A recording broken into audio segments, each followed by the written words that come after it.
तापमान गुणांक equal to, इसको अल्फा आप मत बोलिए, इसको बोलिए तापमान गुणांक। तापमान गुणांक बराबर R1 plus R0 upon R02। अब देखिए एक चार्ट, थोड़ा सा समझिए उस चार्ट से आप कि किस पदार्थ का तापमान गुणांक कितना है। तो पदार्थ का तापमान गुणांक से उस पदार्थ से रेसिस्टर बनाने में आपको मदद मिलेगी, क्योंकि मैन्युफैक्चर ऑफ इंडस्ट्रीज, तो इंडस्ट्रीज से भी आप रेसिस्टर को पढ़ना है आप लोग, जैसे कि एंटी, और मैं रजिस्टर जब चलूँगा पढ़ाऊँगा तो पता चलेगा आपको। रेसिस्टर में जब आएंगे जैसे NTC, PTC, negative temperature coefficient, positive temperature, वेलास्ट वो एक रजिस्टर है, वेलास्टर भी लोग बोलते हैं उसको। तो वो रजिस्टर बड़े बड़े चिमनी भट्ठी वाले जो इंजन होते हैं, जहाँ बहुत बड़ी मात्रा में किसी चीज़ को बनाया जाता है, तो वहाँ भी तो इलेक्ट्रॉनिक सर्किट है। तो वहाँ चिमनी, वहाँ का टेम्परेचर बहुत होता है, तो वहाँ के टेम्परेचर जब बहुत होता है तो वो सब के लिए एक पदार्थ जो मैं लिखा हूँ स्पेसिफिक रेसिस्टेंस ओम्स में, ओम्स सी मतलब हुआ सेंटीमीटर में, 20 डिग्री सेंटीग्रेड पर इसका रेसिस्टेंस देखिए सिल्वर है, जैसे आप देख रहे हैं सिल्वर चांदी 1.64 इंटू 10⁻⁻⁻⁶, कॉपर 1.74। देखिए एक 20 डिग्री सेंटीग्रेड टेम्परेचर में रखे हैं तो 10⁻⁻⁶ से किया गया है। अगर देखिए ये सीजीएस पत्ती में है, सीजीएस सेंटीमीटर ग्राम प्रति सेकंड, सीजीएस फुल फॉर्म लिखिए सेंटीमीटर ग्राम प्रति सेकंड। तो दो तरह की पत्ती मानी जाती है, एक है एमकेएस, तो एमकेएस पत्ती में अगर रखिएगा तो 10⁻⁻⁸ हो जाएगा, तो वही रहेगा, डिजिट वही रहेगा। सिल्वर के लिए 1.74, कॉपर के लिए 1.74, एल्युमिनियम के लिए 2.69, आयरन के लिए 10, प्लेटिनम देखिए ऐसे बढ़ते जा रहा है इसका रेशियो। अगर लीड ले रहे हैं तो 22.6 होगा। नाइक्रोम है, नाइक्रोम सबसे अधिक स्पेसिफिक रेसिस्टेंस नाइक्रोम का है। नाइक्रोम का स्पेसिफिक रेसिस्टेंस 108.5, मतलब 108.5 मतलब 108 साढ़े 8 इंटू 10⁻⁶। उसी तरह से मैग्नीशियम है, यूरेका है, कार्बन है, पारा का भी है 95, पारा का ज़्यादा है, लेकिन सबसे अधिक है नाइक्रोम का। तो इन सब पदार्थों का रेसिस्टर बनाया जाता है। रेसिस्टर इन सब पदार्थों को से कुछ त्रुटियां जैसे कि आप लोग को बताया थे P type material, N type material में कुछ त्रुटि मिलाई जाती है। तो इसमें जो बनाया जाता है इन सब पदार्थों से विभिन्न, अब जैसे कि समान डिवाइस बना रहे हैं तो कम दाम की बात है, उसमें हम कार्बन या ग्रेफाइट का चूर्ण बना के रेसिस्टर बना लिए, कार्बन रेसिस्टर, फिक्स रजिस्टर, ये सब। लेकिन आप यहाँ देखिए कॉपर से भी है, सिल्वर से है। तो सिल्वर आप जैसे कि आप घड़ी देखते होंगे, बार बार बोलते हैं कि घड़ी में भी रेसिस्टर होता है। 1 करोड़ रुपये का घड़ी बाजार में है ना भाई, है? तो वो 1 करोड़ लगा कैसे? तो हो सकता है उसमें वो सिल्वर लगाया हो, नाइक्रोम लगाया हो, ना पानी में ना बहुत धूप में, और बहुत हीटिंग पॉइंट में भी वो घड़ी सही टाइम देगा। वायुयान में लगते हैं वो एरोप्लेन, वो पनडुब्बी जहाज, वो तो पूरी इलेक्ट्रॉनिक सर्किट है। उन सब जगहों में आप देखिए जो भी मैं सर्किट बता रहा हूँ सभी में रेसिस्टर का अहम भूमिका है। इसलिए सबसे पहले आप रेसिस्टर को बहुत अच्छी तरह से, अब मैं ए रेसिस्टेंस के बाद रेसिस्टर में चलता हूँ। जो आपका प्रश्न था बच्चे लोग आप लोग ध्यान दीजिए।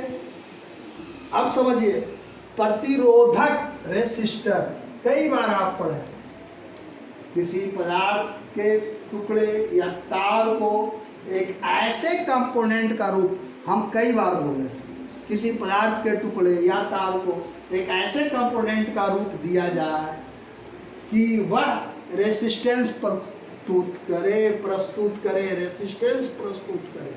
क्या बोल रहा है? रेसिस्टेंस। जब किसी पदार्थ के टुकड़े को एक ऐसे कंपोनेंट मीन्स ऊर्जा का रूप दिया जाए तो वह अगर रेसिस्टेंस प्रस्तुत करता है तो वह पुर्जा जो रेसिस्टेंस प्रस्तुत कर रहा है वह पुर्जा आपका रेसिस्टर है। No doubt. अब देखिए, हम पूछे थे how many types of resistor, कोई 2 टाइप लिखा, कोई कुछ लिखा, बड़ा अजीब लगता है भाई। फर्स्ट ईयर के बच्चे लिखते हैं तो बहुत अच्छी बात थी, सेकेंड ईयर के बच्चे ऐसा लिखा। चलिए, फिक्स रेसिस्टर। अब there are many types of resistors. अभी तक तो हमारी बुकों में, डिप्लोमा तक की बुकों में मैं इतना ही देख पाया हूँ, और अभी तो रात दिन रिसर्च होते हैं, हर जगह रिसर्च हो रहा, और कोई रजिस्टर लोग बनाया नहीं। देखिए, फिक्स रेजिस्टर, एक इसका क्या है, सैम्बल,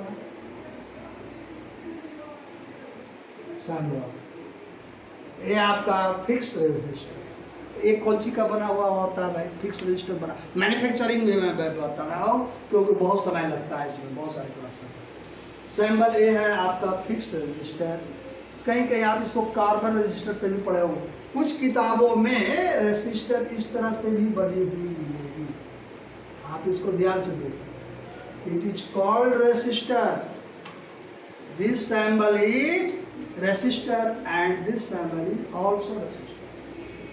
तो आप देखिए, एक फिक्स रेजिस्टर ये बने किस चीज के होते हैं, कार्बन और रेंजीन।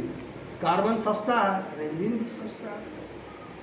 कार्बन और रेंजीन के चूर्ण से एक बेलनाकार पदार्थ से बनाया जाए, जैसे हुआ टेप रेजिस्टर, 2 टेप दे दिया, एक टेप रेजिस्टर हो गया। तीसरा हो गया LDR. LDR means light dependent resistor, light dependent resistor. Thermistor, यहाँ देखिए, कुछ किताब में ऐसे घेर दिया गया, आप लोग सोचेंगे सर ऐसे नहीं घेरे, चलो हम भी घेर देते हैं, नहीं भी घेरेंगे तो आपका सैंपल सही रहेगा, घेरना कोई जरूरी नहीं है। सर्किट डायग्राम देखिए, टेक्सला का, ओनिडा का, एलजी का, घेरते हैं थोड़ी, और नहीं घेरते। चलिए ठीक। VDR थर्मिस्टर है भाई। थर्मिस्टर कैसे बनाया जाता है ये जानिए। थर्मिस्टर बनाया जाता है निकेल ऑक्साइड, मैग्नीशियम ऑक्साइड और कोबाल्ट ऑक्साइड। थर्मिस्टर के बारे में, एक विशेष प्रकार का रेसिस्टर है। थर्मिस्टर एक विशेष प्रकार का रेजिस्टर है जो निकेल ऑक्साइड, मैग्नीशियम ऑक्साइड और कोबाल्ट ऑक्साइड के मिश्रण से बनाया है thermistor. VDR voltage dependent resistor, voltage dependent resistor. Varistor, आप देखिए, ये वैरिस्टर आता है ब्लास्ट रेसिस्टर की श्रेणी। इसमें 2 वो आएंगे, NTC negative coefficient temperature, negative temperature coefficient, इसको आप लोग लिख लीजिए फुल फॉर्म कितना मैं लिखूँ। Negative temperature coefficient, PTC positive temperature coefficient. देखिए, ये दोनों जो ब्लास्ट रजिस्टर हैं इसमें होता क्या है, आप ये जानिए। ब्लास्ट करंट दिए, करंट का मान ज़्यादा होने पर रेसिस्टर का मान, तापमान बढ़ेगा। करंट जब इसमें ज़्यादा फ्लो करेगा तो ये हीट होगा जरूरी। अब जलता कैसे है? करंट ज़्यादा गया तो रेजिस्टर जल गया। तो करंट का मान ज़्यादा होने पर रेसिस्टर का मान बढ़ जाता है, बढ़ गया, उसका मान बढ़ गया। अब 220 किलो ओम का है तो हो जाएगा 250 किलो ओम का। तो जब रेजिस्टेंस का मान, रेजिस्टर का मान बढ़ेगा तो रेजिस्टेंस भी बढ़ जाएगा।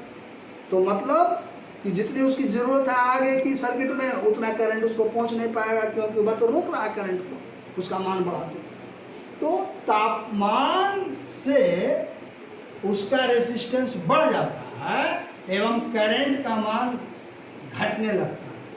रेजिस्टेंस बढ़ा तो आगे जा रहा है भाई, तो करंट का मान बढ़ेगा। उस सर्किट से आगे कहीं आप बढ़ा रहे हैं, ये मान लिया जाए आपका ये रेजिस्टर है, अब इसका मान बढ़ गया, तापमान बढ़ गया, ये था कितना 120 ओम का है, अब ये गर्म हो गया, हीट हो गया, ये हो गया 150 ओम।